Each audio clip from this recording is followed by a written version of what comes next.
So here it is, my first big build for 30 years. The Krick model, the Grimmershorn. It's a lovely boat. It's got an ABS hull and an ABS bulwark, and the rest of it is timber. It's 1,038 millimeters in size, which makes it a very big boat. The first thing I had to do when I started the boat was to lay the keel, which is attached just to the existing keel on the ABS, and I did that by gluing it on with some epoxy glue, and I masked along the edge of it to stop anything from spilling out, which I learned along the way that you have to do a lot of masking.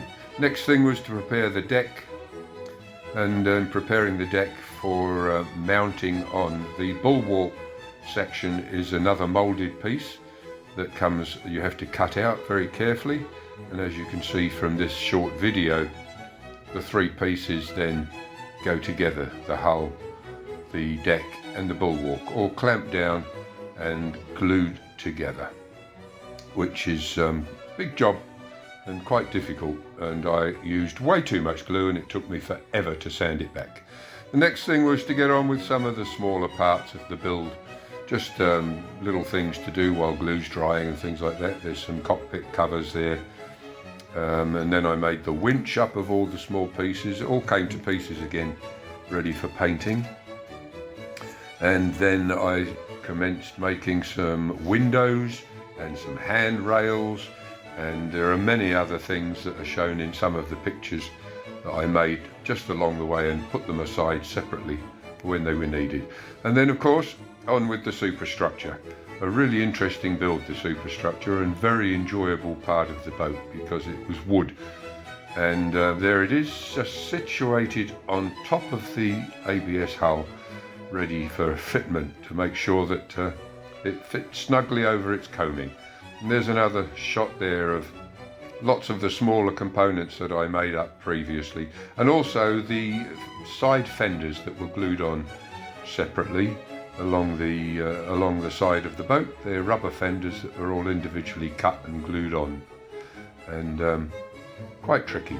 Then the first coat, a massive job right the way through the entire boat, all painted with a deep primer. One to protect all the woodwork and seal it, but two to give me an idea of the finish. And then I put sugar on the deck to make the deck look non-slip. I thought it was quite innovative actually. There's a few things I did to the boat which are not on the plans, and that was one of them. And this is the boat beginning to come together. I still haven't put the side rubbers on because that was a big job that needed doing towards the end. So at the moment we're continuing with the superstructure. The components on the back there are just sitting there. That shows the first coat of white paint sitting, and there we go, fitting that rubber strap all the way around the side. Very difficult for me. I found that one hard. I don't know how other builders have done it, but I decided to break it at the bow, and then I was able to finish the boat with the fender that I made for the front. I made that one.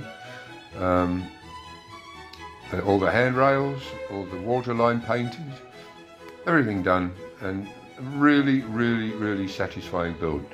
The only thing left for me to do now is to get the radio gear. I've got the platforms built inside it, but the radio gear is not in there. The little lifeboat on the back was a part of the kit, but the crane wasn't. I made that up from some scrap material because I figured the lifeboat's no good without a crane. And here is the final shots of some of the things I did. That second hatch cover over the cockpit there shouldn't be there. That's in the wrong place, but I did that because it didn't fit where it was supposed to go. And there's a picture of my crane, and there's the windows that I found really difficult. They all had to be cut out separately and just painted around the edges. The brass rails that I had to make up and then spray black, and the winch all in place, and my little thing that I made up at the very end, which is called a bow fender. And there it is, the Grimmershorn, and I'm very proud of it too.